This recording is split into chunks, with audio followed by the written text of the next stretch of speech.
This is Bill Lockwood. We call this the Patriotic Pulpit. We hope that you have a happy New Year's. We're coming upon it. And we hope that you've had a Merry Christmas. We know that many people have had a lot of suffering. But we hope that this next year will be a more productive year and will be better for you and will be more blessed for you and your family. All right, today we have a couple of things on the docket I want to talk about. Number one is the $1.7 trillion spending bill that was crammed through right at Christmas time by the Democratic-controlled Congress, and it had a number of Republicans that were signed on to it. We'll talk about that in brief for just a moment, and then that will lead us into a talk about what really is happening behind the scenes is the currency devaluation by the Federal Reserve, and I want to talk about the Fed for a little bit. We'll talk a little bit about history on that one. Before all of that, however, there is an article I wanted to call your attention to. It was in Epoch Times, and I have a couple of items to add to it, but it is called Hatred of White American Culture Being Fostered in Colleges, or that's how I title it. It's actually called Students Speak Out on Anti-White, Anti-Christian, Anti-American Culture at a Florida University. Now, even though I want you to have a Happy New Year, and that's not a good note to begin the Happy New Year on, but it is good to be informed on these things, at least, that we might know what we're facing.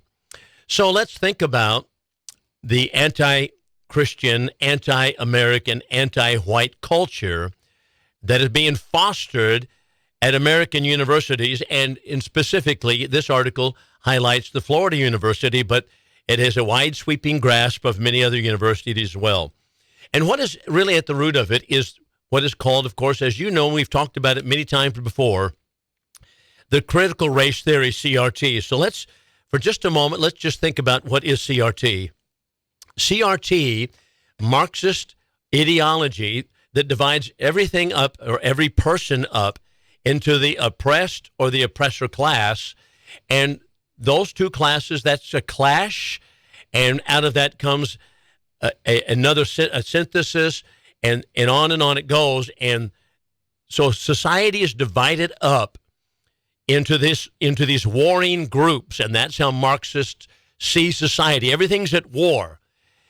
Well, the critical race theory basically says exactly the same thing, except in the 1960s, as we've talked about on this program many times before, they simply substituted race and gender for one's wealth. That is, we're not talking about the proletariat, and we're not talking about the bourgeoisie, but we're talking about blacks versus whites, Native Americans versus whites, male versus female.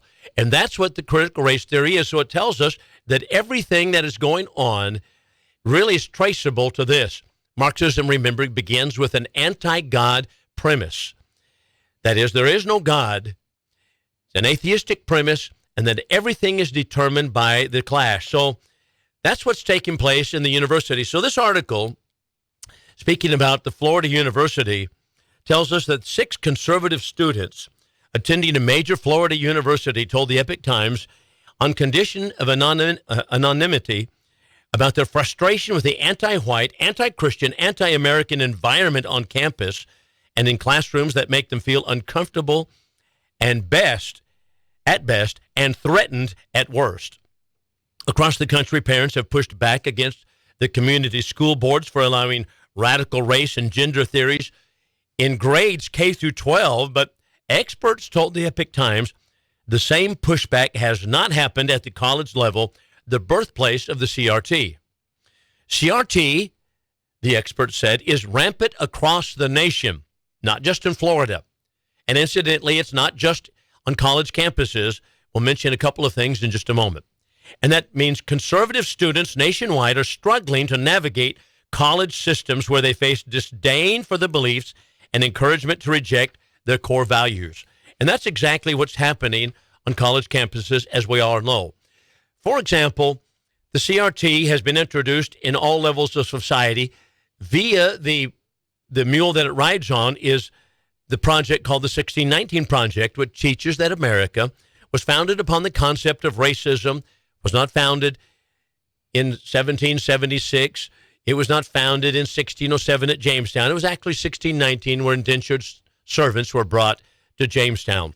And thus, since those were black individuals, that America was founded upon American, or a white, I should say, supremacist ideology from its inception.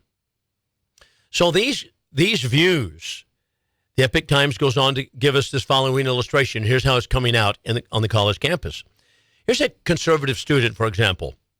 He's currently being harassed for his conservative views. A Christian law student who supports the National Rifle Association told the Epoch Times he didn't know he'd been reported as an extremist for expressing conservative views until FBI agents knocked on his apartment door. They questioned him about his political views for more than 1 hour. Let's just stop here for a moment. You have the Federal Bureau of Investigation. We've heard a lot about how they had been embedded in Twitter and monitoring and censoring the speech of Americans, which is, of course, something that the Gestapo did in Germany, and the same thing the Commandant did in Russia, in communist countries, the same thing that the boards do in communist nations. That's exactly what's taking place in America via the FBI. Now the FBI is knocking on the door of students who have expressed conservative views in a collegiate classroom and questioning them on their views. We have a government that is out of control. I don't understand why people cannot see that this is a simple fact. It's a government that completely out of bounds. And it's not going to be adjusted or corrected by simply tweaking it at the top or changing the leadership of the FBI. The FBI has got to go. It is absolutely corrupted from the top down. You have agents that are operating toward the bottom level, and they're going to a college campus classroom and knocking on the door of a conservative student because he has expressed conservative ideas. Ladies and gentlemen, this is not going to be solved. I mean, where are the FBI agents that have some consciousness about them to tell their superiors this is not going to be how we're going to proceed? I am not going to do this.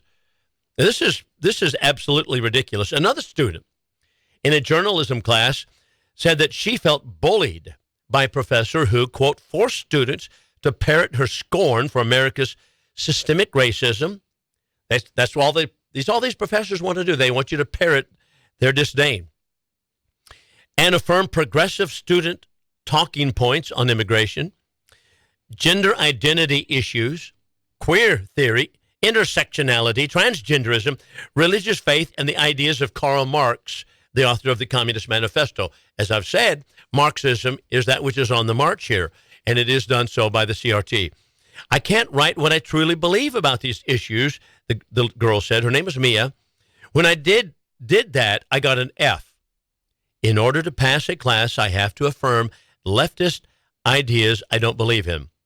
And when I repeat all the talking points and present them as ideas I believe wholeheartedly, as ideas I believe wholeheartedly, that is, I write things that I don't believe in, but I act like I believe in them, I get A's. It feels like being brainwashed, she went on to say, when they reward you for repeating their ideas and punish you for saying things that go against their beliefs. This is absolutely stunningly incredible. Now, one of the leading architects of the CRT was Imbram X. Kendi, who attended Florida A&M University. He later taught at the University of Florida. And there's no idea that is so wild, embedded in the heart of individuals, that some university will not hire that person and protect them with tenure in order that they might brainwash the children in the next generation. Kendi is no exception. Kendi's book was How to Be an Anti-Racist. And he promotes fighting racism by discriminating against groups that, according to him, are oppressors, such as white males. So we've got to discriminate against white males. Anti-racism practices are often taught in classes and employer trainings that promote diversity, inclusion, and equity. Students said that CRT, gender theory, other topics considered woke, that such men as Kendi are promoting, they are actually flourishing in the Florida University. That's what's happening at the university level. And that despite attempts, I might remind you, of Florida Governor Ron DeSantis telling us that he's stopping racial activism in education by banning CRT training and discrimination. But that hasn't happened at the collegiate level, and it trickles down into society. Now, Kendi is simply a new breed, or represents a new breed of Marxist writers. Men such as Robin DiAngelo, Robert Bell, who's a writer in one of the textbooks of the CRT called Critical Race Theory, the Key Writings That Formed a Movement. And they had a foreword by Cornel West, a book that I own, a great big giant textbook.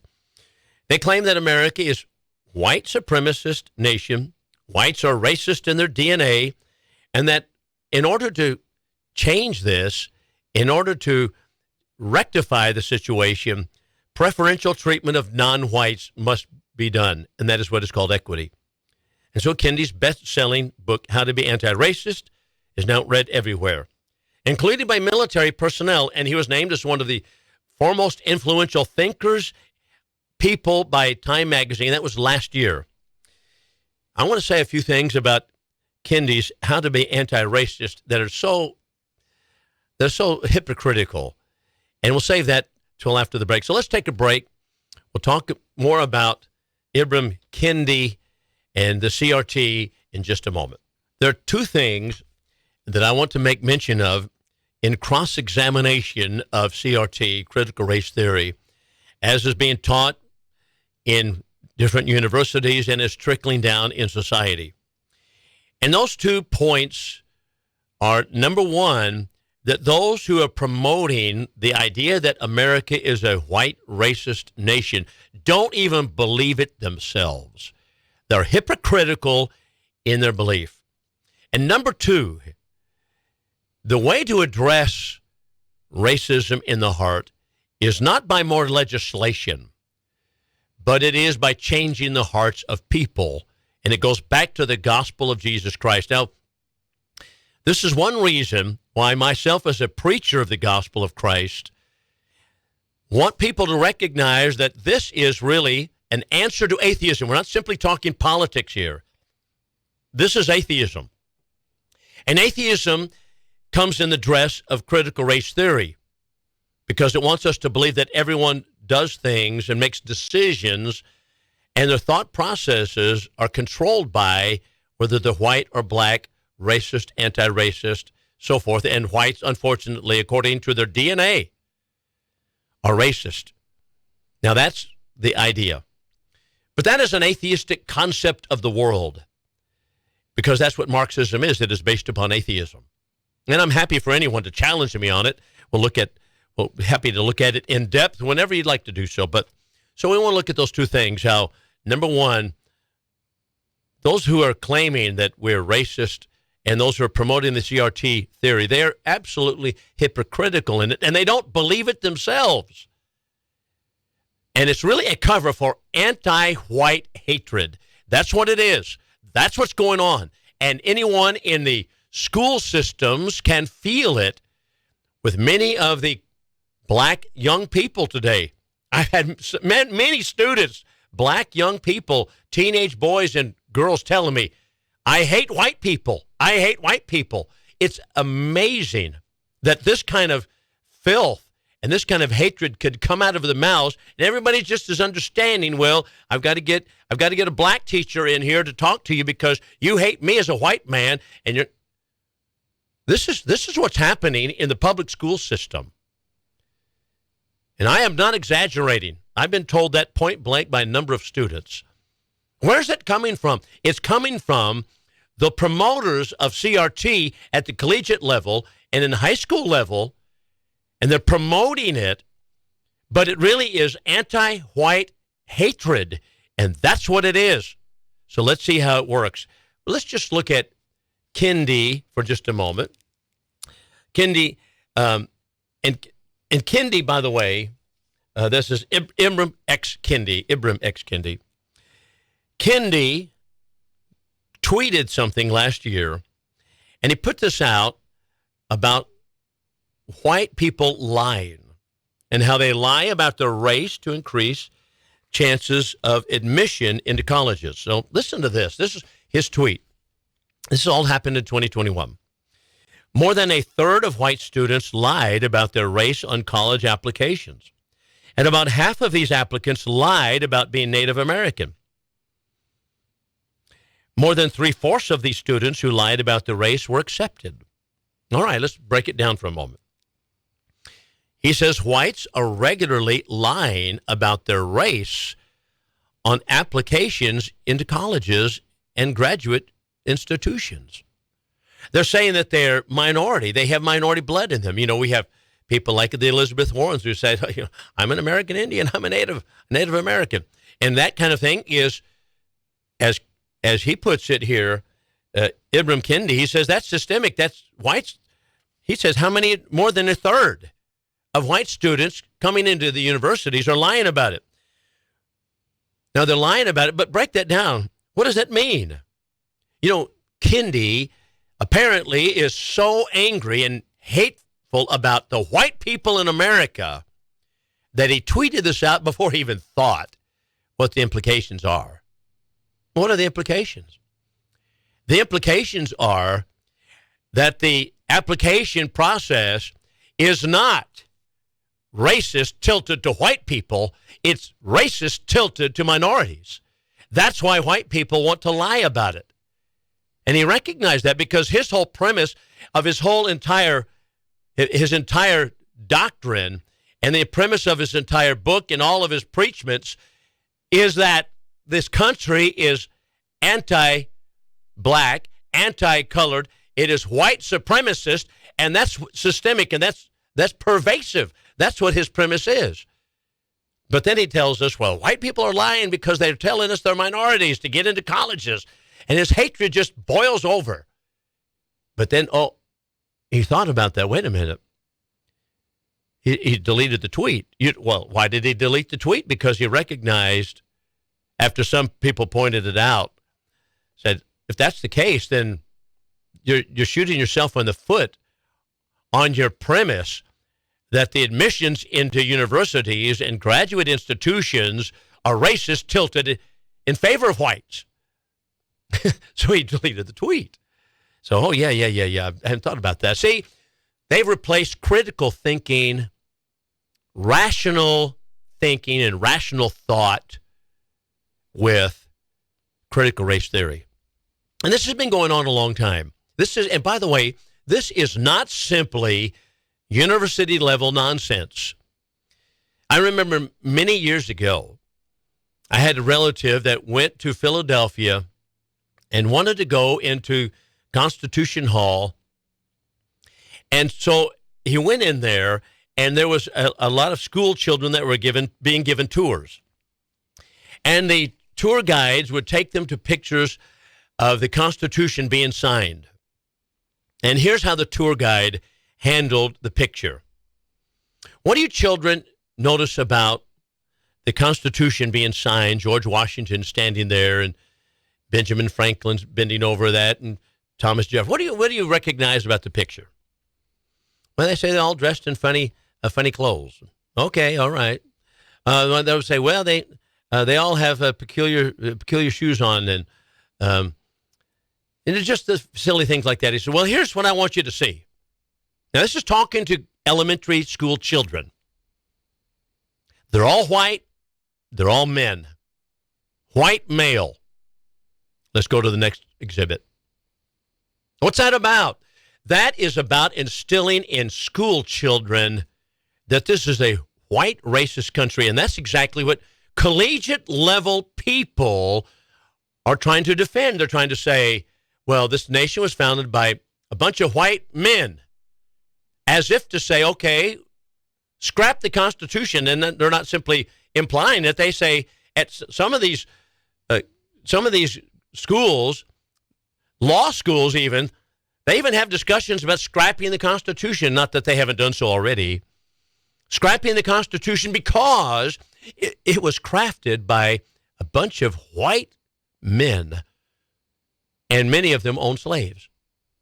So, okay, we've got to get rid of anything they wrote. Isn't that incredible? So what we've replaced critical thinking is critical race theory, that is Marxism. Marxism, hate the white man. And that's what's going on. And we can't even assess a person's writing. It would be interesting, wouldn't it, to have just the writing of an individual and say, do you agree with this concept or this statement, yes or no?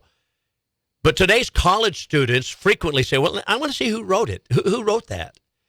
No, I want you to assess whether it's right or wrong based upon what is actually embedded in the statement itself without trying to find out who wrote it. Do you agree with what is stated, true or false? Is that right or wrong? No, I want to see who wrote it. I want to see who wrote it. Oh, that's a white man wrote that. No, that's white racism. We got to get rid of it. See, they can't think critically. And they can't assess an argument with rational thinking and deduce with inductive reasoning or deductive reasoning, come to a conclusion based upon premises, because they have to figure out who wrote what and who said what, whether or not we're going to call that a racist person and cast it out. It's absolutely stunning how far we have wandered in our country. So that's the first thing. Kendi represents that. And I wanted to point out number two. Kendi didn't believe that. I mean, he doesn't even believe it himself. Imbram Kendi, that is, put that tweet out there and said white people are trying to pass themselves off as minorities. The reason is because the system is tilted with the quota system in hiring in favor of minorities. Now, I want you to think about something else for just a moment. What is the way to properly address poor dispositions, inclusive of racism, in the heart? What is the proper way to address it? The Jews in the Old Testament period, even in the time of Christ, supposed that they might be able to have pure religion simply by going through the rote practices and all of the trimmings and doing exactly certain things in a certain way, washing their hands particularly in this way, and that would be, otherwise they were defiled. And they thought that was true religion. Our Lord pointed out that that has nothing to do with true religion. But instead, everything really comes out of the heart. I want you to listen to the statement from Mark chapter 7. This is after Jesus had excoriated the Jews for their hypocrisy. His apostles asked him regarding some things that he had said, and he was really surprised that he said, do you not perceive that whatsoever from without goes into the man, that does not defile a man? That is, it doesn't matter what kind of food you eat. We're not talking about particular foods defiling you or not, but it goes not into his heart, but out into his belly, and then goes out into the drought. That is, it passes through the body.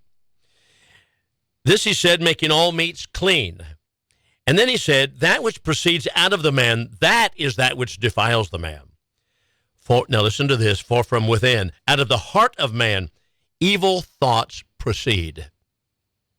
Is racism an evil thought? Yes, it is. It is from the heart that evil thoughts proceed. And then he names some of them: fornications, thefts, murders, adulteries, covetings, wickednesses, pretty broad category, deceit, lasciviousness, an evil eye, railing, pride, foolishness. All these evil things proceed from within. These are those that defile the man. What is required in order to stamp out any racism, real or perceived? It is to change the heart of a man. It is not done through legislation. And our government has gone completely awry and astray here from the 1960s on by legislating at a national level quotas for hiring and quotas for admissions. You don't change the hearts of individuals, and you don't rectify problems, real or perceived, by legislating more racial quotas. You actually change the heart. And what is needed in America is a change of heart, a conversion by Jesus Christ in the heart of individuals. We'll be back in a moment. Let's talk for a few moments about that $1.7 trillion omnibus bill that just passed as a Christmas surprise in the democratically controlled Congress. Now, it's not simply and solely to blame the Democrats, even though Chuck Schumer was the one who put it together, stapled together a bunch of unpopular bills, stuck them in there as a final package of over 4,000 pages that no one could read the entirety thereof before voting on it. I've heard some Democrats say, well, they all knew it was in it, blah, blah, blah, blah. You know, no one can read all that kind of material. A 4,000-page book, you know what? No one reads that. They have staffers that go through portions of it that affect them, perhaps. They maybe assess it, and now it's just coming out what some of the things are. So what are some of those things? First of all, let me mention this. What is an omnibus bill? An omnibus bill, it used to be that at Congress, they would take bills, and they would have a particular bill. Let's say, okay, one of the items was a Michelle Obama walking park. Let's debate this. And they want a walking trail named after Michelle Obama. And how much is it going to cost? This will be a $1.2 million. All right, let's debate it. Let's talk about it. And people talk about it, and they'll argue it and debate it. But that's not what's going on now. And then it might pass, it might not pass.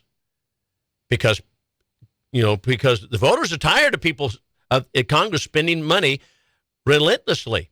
So what happened here? Well, they stapled together a bunch of those kind of bills and crammed them through in a $1.7 trillion bill. And it's supposedly, and it was bipartisan to a degree, it was called by the Wall Street Journal a steaming pile. By the National Review, it was called a scandal. It was called a sprawling bill by the New York Times. It included $858 billion for the military, $772 billion domestically. Furthermore, this omnibus bill, I want to say, is simply one of the most undemocratic things that could be done because of it was gluing together all of these different bills with a lack of debate, and it was a premeditated process, and they just crammed it through. I want to say right now out loud that one of our representatives from Texas, Pat Fallon, voted absolutely not. I am so proud that he did. He was on television talking about it earlier this week and telling us some of the nonsense that was involved in that bill. But one of the things I want, and he pointed this out, and I think this is so important, and that is that some of the money that was appropriated in the bill was so ironic because it included $12 billion for SNAP program, that would be Supplemental Nutrition Assistance Program, that would be a welfare program called SNAP. And it was $12 billion because of inflation. Now, get this, he pointed this out. I thought, this is a great comment. Inflation is caused by government spending, or actually I should say the Federal Reserve printing, and that enables the government to spend. And that spending what we don't have, means we print the money out of nothing as fiat money, and that is the very definition of inflation. So the bill is kicking $12 billion into SNAP because of inflation, while the bill itself is causing inflation. Do you see the riotous cycle that we're in? It's absolutely incredible. It is so horrendous. And so Congress has betrayed the United States of America. And if you think that inflation has been bad now, it's way far outpacing the rises in money that we receive in our paychecks and what we receive. If you think it's bad now, that it's going to continue that way. But what does Biden care? He just got his Democratic Congress got reelected. And so, what difference does it make to him? So let's talk for a few moments about the Federal Reserve, because what makes this possible, what makes it all possible, is to print the money, fiat money, and inflate the money supply. And that is the definition of inflation.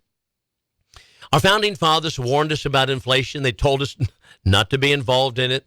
They had experience with inflation. They had experience with fiat money. They had experience with printing paper off, which were promissory notes that you could trade it in for gold and silver later. And then after those promissory notes were redeemed, then you can have that gold and silver. But they discovered that, well, that kept the Continental soldiers happy, so they would print some more of it off. And pretty soon, the Continental dollars were not worth anything, and it was simply a hiss and a byword in the Continental Army of George Washington. Something is not worth the Continental. So we'll talk about all of that in the upcoming segment here. But I wanted to make mention of a couple things very quickly here before we go to break. And that is, we've rebranded the program. It's called Patriotic Pulpit. You can still at this time go to American Liberty with Bill Lockwood. You can donate to the program because we always, of course, everybody is all these things on shoestring budgets, and we're always appreciative of whatever you can do. The program is found on Amazon Music app. It's also found on Spotify, and it is under Patriotic Pulpit. I write articles primarily at this time for the News Talk 1290 website, and I want you to go to that website. It has a lot of information about what's going on in North Texas, but I write things that affect us nationally, religiously, culturally, so forth. So the News Talk 1290 website, and I have articles that appear there. So that's how you can track what we're doing. I also have another website, and it's not operated by me, but it's the Iowa Park Church of Christ. Iowa Park Church of Christ. It's iowaparkcoc.org.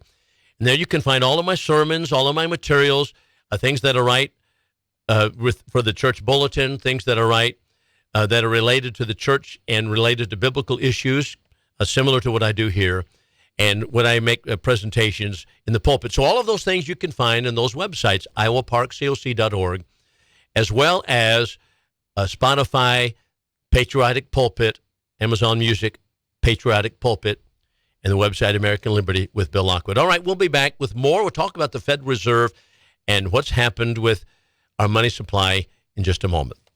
All right, let's talk about inflation and the Federal Reserve for just a moment. I think this is an important lesson for us because we're thinking about the $1.7 trillion spending bill that just was crammed through. I want to ask you this question. If Congress had to tax us exactly right now to pay for what they just spent, how much would that be per person? I don't know. I haven't done the math on it. I've heard people mention that over the next so many years, it'd be $20,000 per individual in the nation. So let's just say, for example, that we were operating dollar per dollar. If they're going to pass a bill, $1.7 trillion, and we need to pay for it right now, okay, what would that mean? Everybody cough up $20,000 to the government. Well, they're not going to, very well, we would have a revolution right now in the streets. People are not going to be paying that. So because Congress wanted to be socialism or practice socialism and socialistic spending over a century ago at this point, they crafted a plan by which they might be able to expand the spending, at the same time tax the Americans, and the American people not realize it because it was not a direct tax. It was kind of an indirect tax. And that was the creation of the Federal Reserve, which occurred in 1913. Now remember, Alexander Hamilton, Thomas Jefferson argued about whether there was constitutional authority to establish a national bank. That would be a bank established by the federal government. Hamilton argued it was. I believe Thomas Jefferson was right that it was unconstitutional. And Jefferson said that it is the banking institutions that are the enemy of the people. Well, when Andrew Jackson became president, he said to the bankers, he said, I've had my eye on you. And they shut down that national bank, said, no, it's unconstitutional, agreeing with Jefferson. And so we kind of went back and forth with national banks. But you know what the socialists, the progressives that they wanted to call themselves, wanted to do at the turn of the last century was they wanted to be able to spend socialist socialistic spending that has caused people to be indebted to the government, get them hooked into being on the government today. For example, let me just stop here and say, if the $1 trillion spending bill that they passed the other day did not pass, then they said, well, we're going to have a government shutdown. Well, we would say that would be very good. But you know what? You have more than 50% of the people now on the government dole, receiving government benefits. So now, okay, you've got more than half the population on the government dole. So what are they going to do? So, we've got to do something here. So this is how socialism works. Instead of being self-reliant, they're reliant upon the government. So they had to get something done. They said, well, we got to pass this $1.7 trillion. So back to the Federal Reserve. So the socialists wanted to be able to spend. They wanted to be able to cause the American populace to be dependent upon them, those who had the levers of power in Congress. Consequently, it was passed in the dead of night in a lame duck session after it was crafted in secret off of Jekyll Island off the coast of Georgia, which was owned by J.P. Morgan, the Federal Reserve Act. The Federal Reserve Bank was created. So what was the Federal Reserve Bank? Well, first of all, there's nothing federal about it. It's a privately owned bank.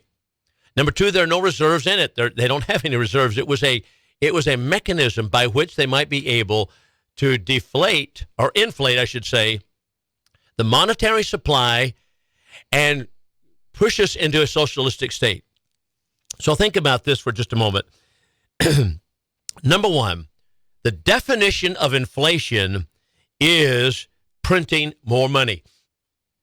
Inflation is not rising prices. Inflation is not the rising costs. That is the result of inflation. Inflation is printing more money. Printing more money than you have specie, silver and gold, to back it. Now, that's what it is. And here's the real devilish detail in all of it. When the government gets into, or when a private entity as the Federal Reserve gets into printing money that it does not have backing for,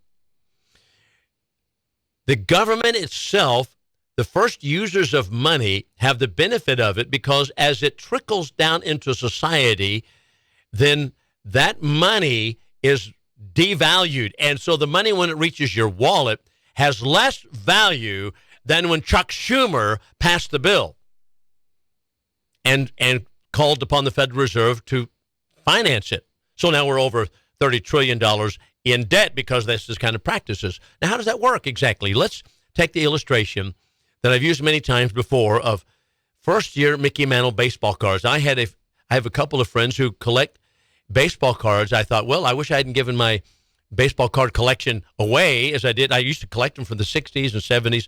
But anyway, they collect these baseball cards, and one guy has that I know has, okay, here's a first-year Mickey Mantle baseball card. I said, how much is that worth? I don't remember what the figure was he told me, but let's say it was $20,000, which is not out of range. A first-year Mickey Mantle baseball card, what is it, 1952, 53, rookie year, depends upon the condition, $20,000. But let's just say, for example, that I go into my attic and I find a box of first-year Mickey Mantle baseball cards. I think, and let's say I find, 500 of them. Wow, I am rich because each of them, $20,500. Wow, okay, I've got so much money. So I take the first card to the shop and I pass it off, and I'll give you $20,000 for that card. So now I go to another shop over here in another area, do the same thing.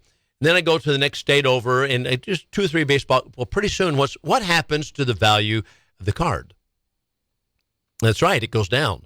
Everybody sees it. I can tell this to people when I taught in juvenile detention. They understood that the value of the card is going to decrease. That's exactly what happens with the dollar bill. When you print so many dollar bills off, they might be worth something at one time. And in 1913, and even up through the World War II, you could go into a bank and say, I want to trade my $1 bill in, and you could trade it for $1 of silver. I want a silver dollar for this. You can't do that today because it's not worth $1, not worth $1 in silver. Our dollar is worth really about 4 cents as to what it was in 1913. What happened? I want to read to you from, this is from Ron Paul. He is so on target with this, and I tell you what, if people would pay attention to how he's laid it out so carefully, he says very plainly that what's happening is when this occurs, when all of this occurs, then your dollar is devalued. So he says, some say prices indeed rise, but so do wages and salaries. Therefore, inflation causes no real problem. This misconception overlooks one of the most insidious and immoral effects of inflation. It's redistribution of wealth from the poor and middle class to the politically well-connected. That's why Congress is getting rich. In other words, the price increases that take place as a result of inflation do not occur all at once and to the same degree. Those who receive the new money first receive it before prices have yet risen. They enjoy a windfall. Meanwhile, as they spend the new money, the next wave of recipients spend it, and so on. Prices begin to rise throughout the economy, well before the new money trickles down to most people. The average person is now paying higher prices while still earning his old income. Those who get the new money first, government contractors, big banks, and the like, comes at the direct expense of everyone else. The average person is silently robbed through this invisible means and usually does not understand what is exactly happening to him. And that's what happens when we have the Federal Reserve. The Federal Reserve is not a federal bank. It was misnamed. It has never been audited. We don't know where their expenses have gone to or where their monies have gone to. And this is why what's happening now is why our founding fathers told us specifically, point blank, Congress has power to coin money. Congress alone. Article 1, Section 8. Article 1, Section 10 prohibits states from coining money, from emitting bills of credit, or making anything but gold and silver in coin a tender in payments of debts. In 1792, the Coinage Act authorized 3 new coins, $10 eagles, $5 half eagles, and $2.50 quarter eagles. Americans could bring their gold or silver to the mint to be coined. All coins to have representation of liberty and the date of minting. Now, the 10th Amendment specifically disallows doing what is not specifically delegated. That is, disallowing paper money to be issued at a federal level. And that has been upheld until, of course, the Progressive Era, when the Progressive Era says we can do what we want to do, and they've trashed the Constitution. So in 1913, the Federal Reserve Act was passed after the group of bankers, including the Warburg family at Jekyll Island in the first decade of that century, and they passed it in the Woodrow Wilson administration. And Congress, at that point, gave away its constitutionally granted power to issue and to regulate money to a group of private bankers. That included Senator Nelson Aldrich. He was, by the way, a father-in-law to John D. Rockefeller, and he was a Republican, incidentally. Frank Vanderlip, vice president of Rockefeller's National City Bank of New York. Charles Norton, president of Morgan's First National Bank of New York, the second largest bank. Henry Davison, senior partner of J.P. Morgan. Benjamin Strong, head of J.P. Morgan's Bank and Trust. Paul Warburg, representative of the Rothschild family from Europe. Abraham Andrew, assistant secretary of Treasury. They thought, the federal government should have a little word here. Well, what's the cause of it? Or whether I should say, what are the consequences of it? The consequences of the Fed is this. This is from Ron Paul. The Federal Reserve has been fully complicit in the creation of the housing bubble, as it has been in the creation of every asset bubble in our country's history since 1913. All you have to do is take a look at the statistics on the money supply, the producer price index, or the consumer price index, and you can see that the Federal Reserve has been totally ineffective in combating inflation. In fact, inflation, which is defined as an increase of the money supply, is caused in the first place by the central banks like the Federal Reserve. Rising prices are the effects of inflation, not inflation per se. The Fed's real purpose is to ensure that inflation continues at a pace fast enough to benefit government and first users of newly created money, like commercial banks, government contractors, while inflating slowly enough to keep the general population from becoming overly concerned. And that's exactly what has happened to America. So our money supply has been tainted, has been corrupted, and we are being taken advantage of. And it made it possible for Congress to pass all kinds of spending bills. But what happened was, instead of taxing the American people and say you need to cough up the money for it, I said, no, what we're going to do is we're going to take the money from you in this insidious way by inflating the money supply. So they can pass the 1.3 trillion spending bill, and ignorant Republicans get on board with it. And I am so disappointed in the Tom Cottons of the world who would get on there and do that. It's absolutely an atrocity to the American people. And this has got to stop. But as long as we have Congress in there as they're doing right now, it doesn't seem that they're going to stop. And I don't know that the Republicans are going to do much better, because we have so many Republicans, such as the Mitt Romneys of the world, are doing exactly the same thing. Now, just to put a couple more nails down on this particular point, this is from John Maynard Keynes on inflation. He's the original proponent of the world currency called the Bancor, and he understood the concept well. Now, why did he want a world currency? Well, because he wanted us, America, to have our money siphoned off and pay to foreign countries. That's why the International Monetary Fund, the World Bank were created, in order that Americans might be on the hook for loans that were given by international banks to foreign countries that could not pay back the loans. And so the American taxpayers are on the hook. Well, in 1919, Keynes wrote in his book, The Economic Consequences of the Peace, by a continuous process of inflation, governments, now listen to this, can confiscate secretly and unobserved an important part of the wealth of their citizens. There you have it. They say they're confiscating it. Why is it that America is becoming poorer? In part because, number one, of the Federal Reserve. Number two, because our Congress is wildly out of control constitutionally with foreign aid, giving money away to foreign countries, continuing to pay. How do you think they're trying to pay for the war in Ukraine? If they turned around and told every American taxpayer, you're going to pay $20,000 per person this year to spend money in Ukraine, would you be supportive of it? Would you be cheering Zelensky when he was speaking in Congress? No, you would not. No, everybody would be coughing up blood. Here's how they're doing it. So we've got to get hold of the government. And if we can't get hold of some of this, then we are doomed as a nation, because it's going to drive us right into the ground financially, fiscally, and as we pointed out in the first section, morally. Thank you for listening to the Patriotic Pulpit.